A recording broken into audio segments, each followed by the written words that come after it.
नमस्कार, आप देख रहे हैं एवन उत्तराखंड और आपके साथ मैं हूं आशीष तिवारी। बुलेटिन में सबसे पहले एक नजर हेडलाइंस पर। ईवीएम का जिन्न फिर निकला बोतल से बाहर। कांग्रेस ने सत्ता पक्ष पर साधा निशाना, बीजेपी ने किया पलटवार।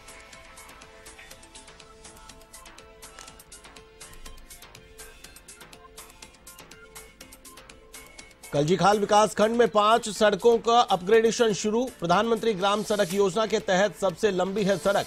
6,495 लाख रुपए होंगे खर्च।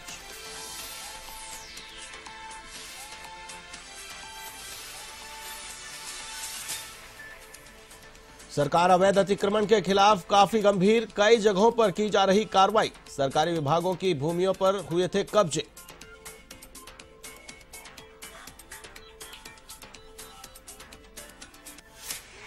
देहरादून को डस्टबिन फ्री करने की कवायद। नगर निगम ने 80 स्थान किए चिन्हित। लोगों को जागरूक करने के लिए अभियान।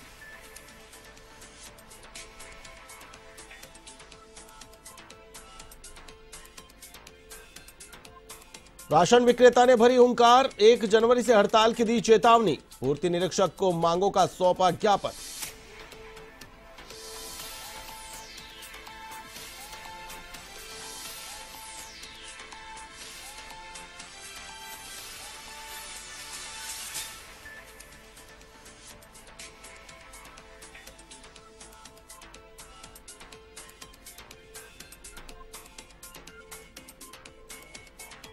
और अब खबरें विस्तार से। मुख्यमंत्री पुष्कर सिंह धामी ने नई दिल्ली में श्री राम कथा के 18वें धार्मिक महा आयोजन में भाग लिया। इस अवसर पर उन्होंने श्री राम कथा सुनी। श्री राम कथा का वाचन डॉक्टर गीताराम त्रिपाठी द्वारा किया गया। इस अवसर पर उन्होंने कहा कि भगवान श्री राम का पूरा जीवन एक दर्शन है। यदि हम उनका अनुसरण कर जीवन मार्ग पर कुछ कदम भी चल पाए तो इस जीवन को सार्थक बना लेंगे। मुख्यमंत्री ने कहा कि उत्तराखंड के मुख्य सेवक के रूप में वे धर्म के मार्ग पर चलकर जो भी फैसले लेते हैं वे स्वयं ही समाज हित में सही हो जाते हैं। यदि हम भगवान के बताए मार्ग पर चलेंगे तो आपको किसी और के मार्गदर्शन की आवश्यकता नहीं पड़ेगी।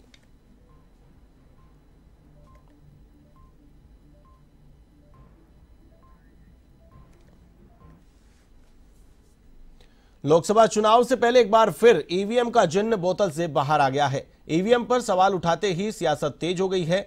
ईवीएम को लेकर जहां एक और कांग्रेस सत्ता पक्ष पर निशाना साध रही है तो वहीं बीजेपी भी इस पर जमकर पलटवार कर रही है।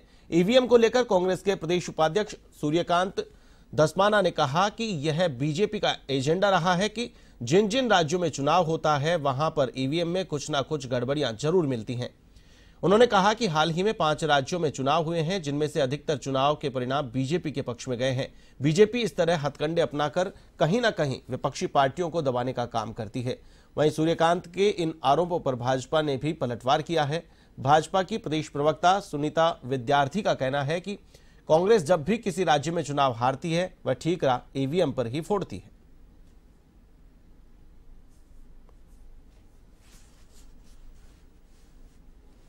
अगर आप देखेंगे ओरिजिनल चुनाव का रिजल्ट तो हरिद्वार का देखिए, जहां जो विश्लेषण था, जो हमारे आकलन थे, उसी तरीके का रिजल्ट आया। उधम सिंह नगर में वैसा ही रिजल्ट आया जैसा सब लोग कह रहे थे, जो जमीन पर दिख रहा था। लेकिन देहरादून से लेकर के, देहरादून में इंटेलिजेंस एजेंसीज कह रही थी कि आप 10 में से 6 सीट कम से कम जीत रहे हैं और हो सकता है 7 भी जीत जाए, 8 भी जीत जाए। लेकिन नतीजा क्या है आपको मालूम है। तो इसलिए उनका गेम प्लान होता है, वो पूरी एक साइंटिफिक तरीके से ब्रेन वॉशिंग का भी काम करते हैं। देखिए, सूर्यकांत धस्माना जी का तो मैं कहूंगी कि वो हाल है खिसियानी बिल्ली खंबा नोचे।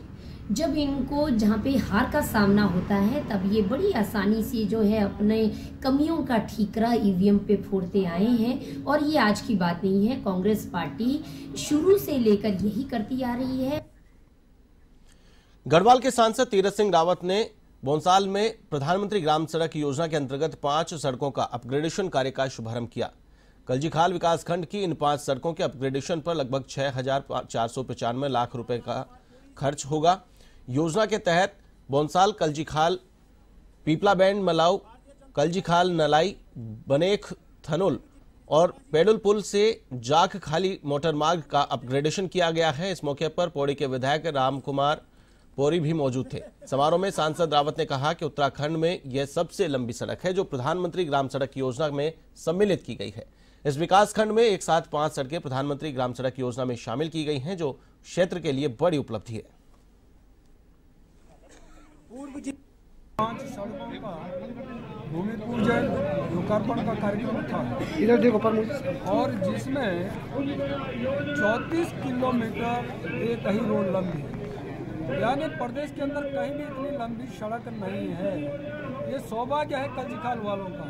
और साथ में 4 सड़कें और भी हैं प्रधानमंत्री सड़क। इसके लिए मैं माननीय प्रधानमंत्री मोदी जी का धन्यवाद करना चाहूँगा, आभार प्रकट करना चाहूँगा। सर्वप्रथम अपने आदरणीय सांसद जी का बहुत बहुत आभार व्यक्त करता हूं, धन्यवाद ज्ञापित करता हूं कि उन्होंने अपना अमूल्य समय निकालकर विकासखंड कल्जीखाल का दौरा लगाया और इस दौरे के अंतर्गत एक विशेष सौगात कल्जीखाल विकासखंड के लिए मिली है, क्योंकि आज जो है 5 सड़कों का भूमि पूजन हुआ और इन पे काम शुरू हो गया है। PMJSY की 5 सड़कें कल्जीखाल विकासखंड के अंतर्गत स्वीकृत हुई थी। इन पे बहुत समय से लोगों की मांग थी कि हमारी सड़कें बहुत खराब हैं, तो आज जो है वो शुभ घड़ी आई है कि कल्जीखाल विकासखंड के अंतर्गत 5 सड़कों का भूमि पूजन हो गया है और काम शुरू हुआ है। इनमें से 5 सड़कें सबसे बड़ी सड़क, बल्कि पूरे उत्तराखंड में सबसे बड़ी सड़क जो है भौंसाल से कल्जीखाल तक है, 34 किलोमीटर की। इतनी बड़ी सड़क जो है कहीं स्वीकृत नहीं हुई है। ये मेरी विधानसभा के अंतर्गत कल्जीखाल विकासखंड की भौंसाल से। आगामी लोकसभा चुनाव के मद्देनजर कांग्रेस ने तैयारियां तेज कर दी है। कांग्रेस जल्द ही बंद कमरों में बैठकें आयोजित करेंगी। बैठकों में 2024 को लेकर रणनीति तैयार की जाएगी। आपको बता दें कि जनवरी में उत्तराखंड कांग्रेस प्रभारी कुमारी शैलजा भी उत्तराखंड आ सकती हैं। पार्टी सूत्रों के मुताबिक यह भी कहा जा रहा है कि कांग्रेस हमेशा गुटबाजी को लेकर सवालों के कटघरे में खड़ी रही है, उस पर भी कुमारी शैलजा विराम लगाने का काम करेंगी और वरिष्ठ नेताओं को एकजुट करने के लिए बैठकें भी करेंगी। उत्तराखंड कांग्रेस के प्रदेश उपाध्यक्ष सूर्यकांत धस्माना ने कहा कि कुमारी शैलजा केंद्र में लंबे समय तक मंत्री रही हैं और संगठन में काम करने का उन्हें लंबा अनुभव है। उन्होंने कहा कि कुमारी शैलजा नई प्रभारी बनी है, ऐसे में अपने कार्यक्रम चेकआउट करेंगे और जल्दी उत्तराखंड आएगी और संगठन को मजबूत करने का काम करेंगी।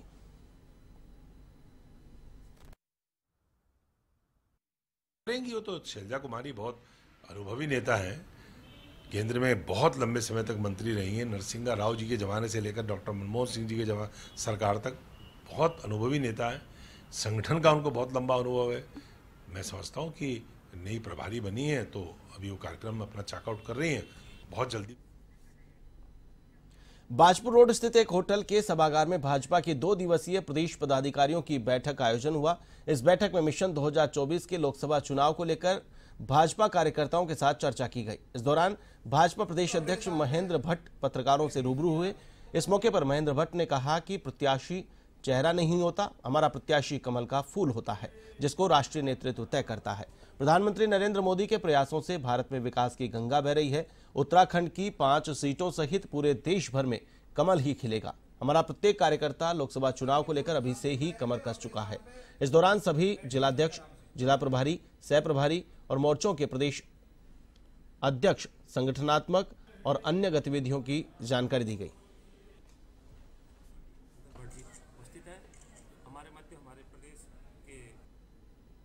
आज चौथा दिन है और लोकसभा चुनाव की दृष्टि से पार्टी की जो कार्य योजनाएं हैं उस पर लेकर हम विस्तार पूर्वक बैठक में चर्चा कर रहे हैं। अभी 2 दिन की बैठक हमारी जो 70 के 70 विधानसभा में हम लोग 5 माह के लिए पूर्णकालिक कार्यकर्ता भेज रहे हैं। उन कार्यकर्ताओं के प्रशिक्षण का 2 दिन का कार्यक्रम था और किस रूप में बूथ की इकाई को मजबूत करना है, समाज के हर वर्ग को जोड़ना है, उस दृष्टि से लगातार 2 दिन तक उनसे चर्चा हुई। भिन्न सत्र, लगभग 7 सत्र इस बैठक करें। उनमें उनके द्वारा भी सुझाव आए हैं, राजनीतिक परिदृश्य के विषय हैं। उत्तराखंड में कोविड-19 का नया वेरिएंट JN1 का केस नहीं मिला है। एहतियात के तौर पर स्वास्थ्य महकमे ने तैयारियां पूरी कर ली है। देहरादून के CMO डॉक्टर संजय जैन ने बताया कि अभी तक इस तरह के कोई केस देहरादून जिले में देखने को नहीं मिले हैं। उन्होंने बताया कि अस्पतालों को भी निर्देश दिए गए हैं कि इन्फ्लुएंजा के लक्षण से संबंधित कोई भी मरीज आता है तो उसकी जांच की जाए।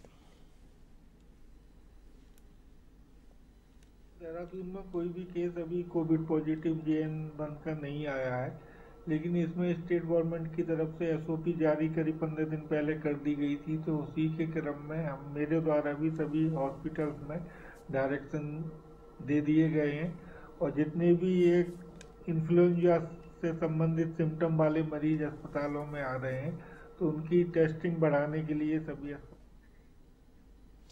देहरादून को डस्टबिन फ्री बनाने के अभियान को लेकर नगर निगम की ओर से कवायद जारी है। नगर निगम की ओर से शहर में 80 स्थानों को चिन्हित किया गया है जहां से कूड़ादान हटाया जाना है। हाल ही में कई स्थानों से कूड़ादान हटाया गया है। निगम प्रशासन के सामने सबसे बड़ी चुनौती यह है कि लोगों में जागरूकता अभियान चलाया जाए जिससे लोग जगह जगह पर कूड़ा नहीं फेंके। इधर नगर आयुक्त गौरव कुमार ने बताया कि जनवरी माह के अंत तक देहरादून के सभी क्षेत्रों को डस्टबिन मुक्त कर दिया जाएगा।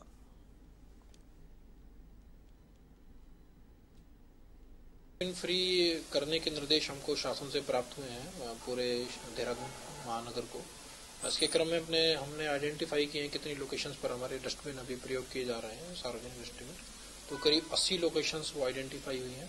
उसका हमने एक प्लान तैयार किया है। तो हमने प्लान ये तैयार किया कि जनवरी एंड तक हम उसको पूरी तरीके से हटा देंगे सड़कों से।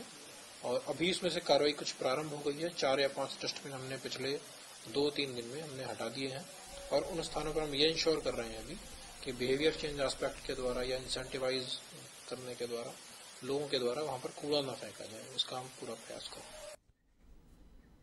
काशीपुर में राशन डीलरों ने हड़ताल का निर्णय लिया है। कोर्ट रोड स्थित राशन कार्यालय में सभी राशन डीलर्स ने वितरण कार्य बंद करने का निर्णय लिया है। इसके अनुसार 1 जनवरी से पूरे देश में राशन वितरण बंद कर दिया जाएगा। साथ ही पूर्ति निरीक्षक अल्पना बजाज को मांगों का एक ज्ञापन सौंपा गया है। इस दौरान अध्यक्ष विनोद सारस्वत ने बताया कि कई वर्षों से विक्रेताओं द्वारा मानदेय आय गारंटी दिए जाने की मांग की जा रही है, जिसे खाद्य मंत्रालय विभाग ने हमेशा अनदेखा किया है। उन्होंने कहा कि मुख्य मांगों के अलावा राष्ट्रीय संगठन ने कुछ अन्य समस्याओं पर भी देशव्यापी हड़ताल का आह्वान किया है। उन्होंने चेतावनी देते हुए कहा कि अगर मांगों को शीघ्र पूरा नहीं किया गया तो काशीपुर नगर इकाई के सरकारी सस्ता गल्ला विक्रेता भी 1 जनवरी 2024 से हड़ताल में शामिल हो जाएंगे।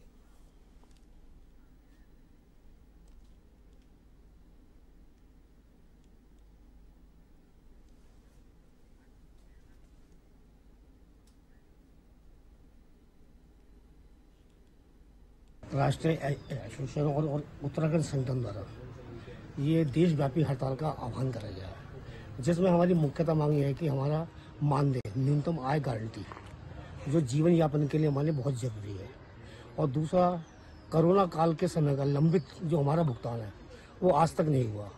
और जब से सरकार ने ये NFSA का जो सफेद कार्ड का जो ये फ्री करा है, इसका कमीशन नियमित रूप से नहीं आ रहा।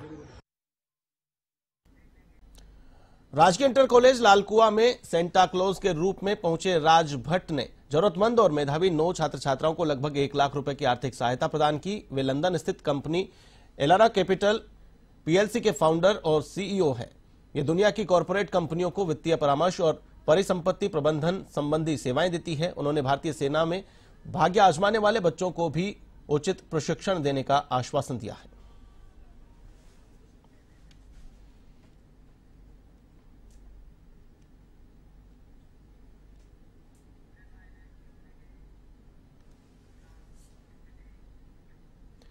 सरकार अतिक्रमण को लेकर फिर सख्त रूप में दिखाई दे रही है। रुद्रपुर में तहसीलदार और पुलिस की मौजूदगी में राज्य भंडारण निगम की जमीन पर हुए अतिक्रमण को हटाया गया।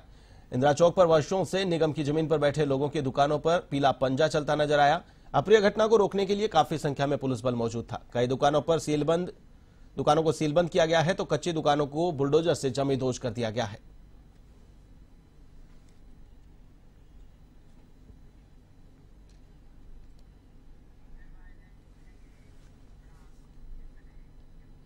उत्तराखंड सरकार अवैध अतिक्रमण के खिलाफ काफी गंभीर नजर आ रही है। राज्य में कई जगहों पर अवैध अतिक्रमण के खिलाफ कार्रवाई की जा रही है। कुल्हाल और कुंजा क्षेत्र में प्रशासन के गर्जे बुलडोजर ने अतिक्रमण कर बनाई गई दुकानों को ध्वस्त किया है, मकानों को ध्वस्त किया है। यह अतिक्रमण सरकारी जमीन पर किया गया है।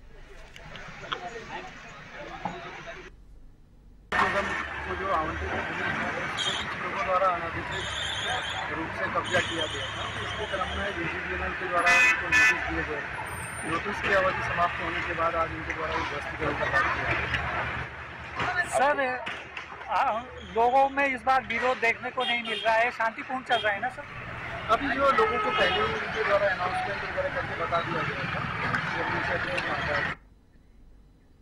दिनेशपुर में उत्तराखंड और उत्तर प्रदेश में बसे बंगालियों की अनुसूचित जाति की मांग को लेकर प्रेस वार्ता हुई। इस दौरान प्रदेश अध्यक्ष राजकुमार शाह ने कहा कि हमें उम्मीद है कि इस बार इस मुद्दे का हल हो जाएगा और बंगालियों की 3 उपजातियों को अन्य राज्यों की तर्ज पर अनुसूचित जाति का दर्जा मिल जाएगा। आपको बता दें कि उत्तराखंड बंगाली महासभा के नेतृत्व में अनुसूचित जाति की मांग को लेकर खुदीराम बोस स्टेडियम में सभा का आयोजन किया गया, जिसमें उत्तराखंड सहित उत्तर प्रदेश से सैकड़ों की संख्या में बंगभाषी सभा में पहुंचे।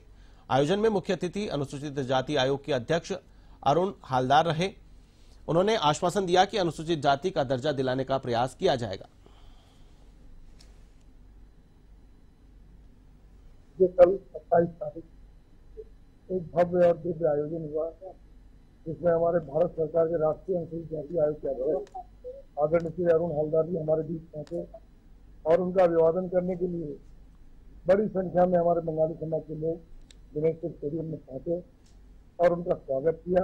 और कार्यक्रम के सफल आयोजन और इसमें हमारी मातृशक्ति, हमारे मार्गदर्शक, हमारे बुजुर्गगण, हमारी युवा शक्ति, इन सभी ने जो सहयोग करके इस कार्यक्रम को सफल बनाया, उसके लिए एक तो सभी का आभार। और हमारे उत्तर प्रदेश विशेषकर शक्ति फार्म, स्वर्ग फार्म और रुद्रपुर, दिनेशपुर सभी क्षेत्रों से भारी संख्या में मातृशक्ति और युवा वर्ग इस कार्यक्रम में हिस्सा लिया उन्होंने और उनका एक भव्य कार्यक्रम में उन्होंने अपना समय सहयोग किया। इसके लिए आज हमने ये आभार व्यक्त करने के लिए ये प्रेस कॉन्फ्रेंस बुलाई है।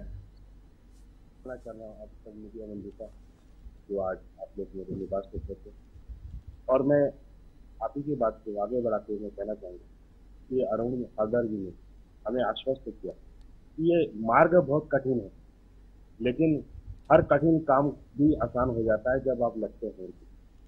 तो हम लोग एक मेहनत कर रहे हैं और हमारी टीम लगातार 4 बार अरुण हालदार मिला और उन्होंने हमसे वादा किया चाहे अमित शाह चाहे नरेंद्र मोदी से मिलना भी पड़े और इस विषय में बात भी करना पड़े वो करेंगे और हम उनको लेके आगे बढ़ रहे हैं।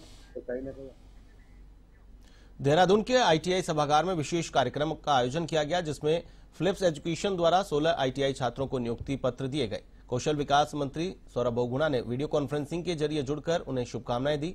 इसका आयोजन कौशल विकास विभाग के राज्य परियोजना कार्यान्वयन इकाई ने किया।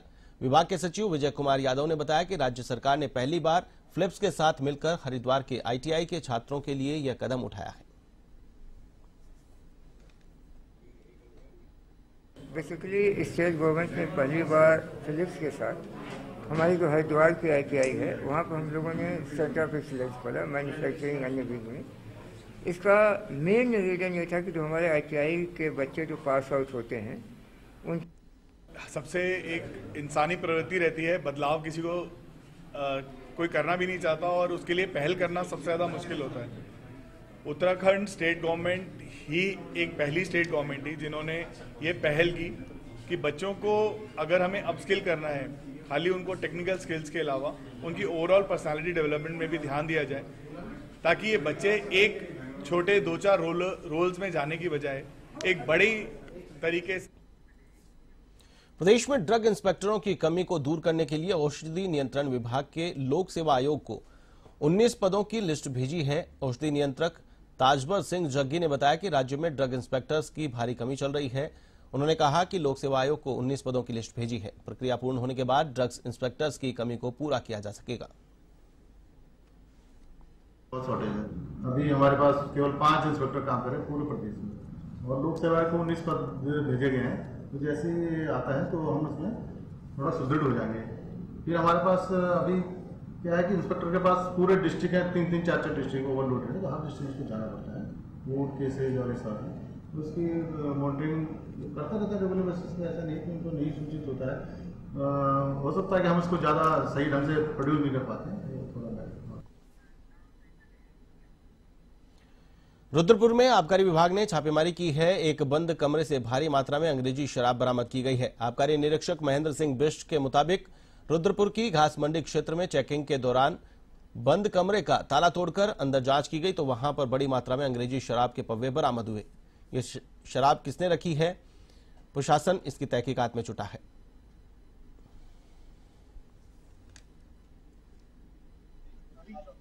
ये जो शराब तस्कर है मौका देखकर कभी भी ये शराब अपने रखते हैं अपने पास, लेकिन हमारी जो है मुस्तैद टीम चल रही है इस समय और मुखबिरी काफी मिल रही है यहाँ से, तो हमें इसकी सूचना मिली और हमने यहाँ पर कार्रवाई की। लगभग 4 पेटी है, अब इसको हम गिन रहे हैं 4 पेटी में कितनी शराब है, लगभग 4 पेटी है। बुलेटिन में फिलहाल के लिए बस इतना ही। मुझे दीजिए इजाजत। देश और दुनिया की तमाम ताजा तरीन खबरों के लिए आप देखते रहिए A1 TV। नमस्कार।